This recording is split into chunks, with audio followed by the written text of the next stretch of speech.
स्नान किंवा आंघोळ आपल्या दिनचर्येचा अत्यावश्यक भाग आहे, त्याविषयी पण काही नियम आयुर्वेदात सांगितलेत. बरेच जण नाश्ता केल्यानंतर, जेवल्यानंतर आंघोळ करतात किंवा रात्रीच्या जेवणानंतर झोपण्यापूर्वी आंघोळ करतात. हे योग्य आहे का? तर त्याविषयी म्हटलं आहे, न स्नानम आचरेत भुक्त्वा न आतुरो न महानिशी.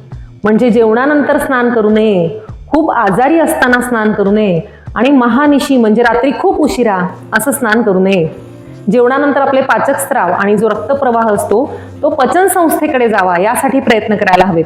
जेव्हा तुम्ही जेवणानंतर काही खाल्ल्यानंतर आंघोळ करता तेव्हा शरीरातला रक्तप्रवाह बाह्य मार्गाकडे म्हणजे त्वचेकडे जास्त प्रमाणात व्हायला लागतो आणि पचन मंदावतं. म्हणून जेवणानंतर आंघोळ करू नये, तर जेवणापूर्वी करावी असा आयुर्वेदाचा नियम आहे.